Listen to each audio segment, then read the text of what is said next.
Teacher Mudassar Farid PS ایس کھٹانہ محلہ ہیپ کوٹ۔ ہمارا مضمون جو ہے ہمارا اردو ہے جماعت پانچویں۔ موضوع جو ہمارا ہے وہ ہے انٹرنیٹ۔ تو اب ہم انٹرنیٹ کے بارے میں پڑھتے ہیں۔ انٹرنیٹ تو یہ ہم نے کل یہاں تک انٹرنیٹ کے بارے میں پڑھا تھا، آج مزید اس سے آگے ہم پڑھیں گے۔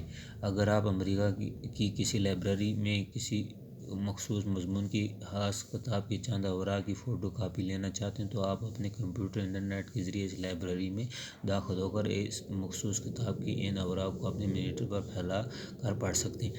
اگر آپ امریکہ کی کسی لائبریری میں چند اوراق کے مضمون وغیرہ کی فوٹو کاپی لینا چاہتے ہیں تو آپ اپنے کمپیوٹر انٹرنیٹ کے ذریعے اس لائبریری میں داخل ہو کر ایک مخصوص کتاب کے اوراق پر اپنے مانیٹر پر پھیلا کر پڑھ سکتے ہیں اور اپنے ہارڈ ڈسک میں ان صفحات کو محفوظ کر سکتے ہیں، اور جو اپنا ہارڈ ڈسک ہوتا ہے کمپیوٹر کا اس میں یہ جو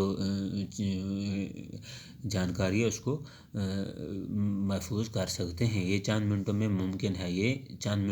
ممکن ہے۔ اسی طرح اگر آپ یہ جاننا چاہتے ہیں کہ امریکی صدر کی آفس کا اندرونی انتظام کیسا ہے تو یہ بھی ممکن ہے۔ اگر آپ جاننا چاہتے ہیں کہ امریکی صدر کی آفس کا اندرونی انتظام کیسا ہے تو یہ بھی ممکن ہے۔ اور اگر آپ وائٹ ہاؤس کی سیر کرنا چاہتے ہیں تو آپ کو امریکہ جانے کی کوئی ضرورت نہیں۔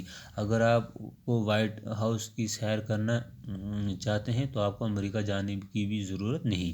آپ اپنے کمپیوٹر کے چند بٹنوں کو دبا کر وائٹ ہاؤس کے اندرونی اور بیرونی حصوں کو آرام کے ساتھ اپنے کمپیوٹر پر دیکھ سکتے ہیں۔ تو آپ اپنے کمپیوٹر کے جو بٹن ہیں ان کو دبا کر وائٹ ہاؤس کی اندرونی اور بیرونی حصوں کو آرام سے اپنے کمپیوٹر پر دیکھ سکتے ہیں۔ یہ سب انٹرنیٹ کے ذریعے ممکن ہے۔ یہ کس کے ذریعے ممکن ہے؟ یہ سب انٹرنیٹ کے ذریعے ممکن ہوا ہے۔ اگر آپ اپنے کسی دوست کو جو دوسرے ملک میں رہتا ہے خط لکھنا چاہتے ہیں تو انٹرنیٹ کے ذریعے یہ سہولت بھی میسر ہے۔ اگر آپ کسی دوست کو خط لکھنا چاہتے ہیں تو انٹرنیٹ پر یہ سہولت بھی میسر ہے۔ آپ الیکٹرانک ای میل کے ذریعے اپنے دل کی بات 2-3 منٹوں میں اپنے دوست تک پہنچا سکتے ہیں۔ تو آپ اپنے دل کی بات جو ہے ای میل کے ذریعے 2-3 منٹوں میں آپ اپنے دوست تک اپنی بات پہنچا سکتے ہیں جو ہزاروں میل دور جاپان میں بیٹھا ہے۔ دراصل انٹرنیٹ معلومات کا وہ خزانہ ہے جس کے ذریعے کا کوئی اندازہ نہیں کیا جا سکتا ہے۔ دراصل انٹرنیٹ معلومات کا وہ خزانہ ہے جس کے ذریعے کوئی اندازہ نہیں کیا جا سکتا۔ یہ علم، جانکاری اور اطلاعات کا وہ سمندر ہے۔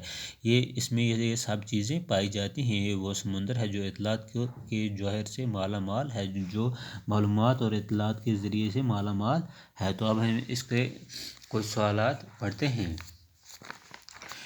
انٹرنیٹ کی مختصر تعریف کیا ہے؟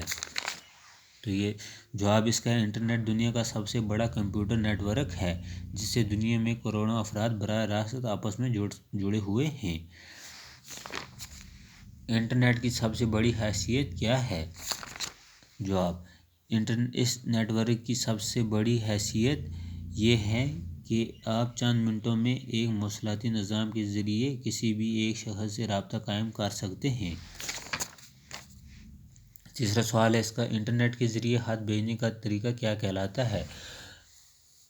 تو جواب اس کا ہے، یہ سب اگر آپ اپنے کسی دوست کو جو دوسرے ملک میں رہتا ہے خط لکھنا چاہتے ہیں تو انٹرنیٹ کے ذریعے یہ سہولت بھی میسر ہے۔ لیپ ٹاپ کیا ہوتا ہے؟ تو جواب اس کا ہم لکھیں گے، لیپ ٹاپ گود میں رکھا جانے والا کمپیوٹر ہوتا ہے۔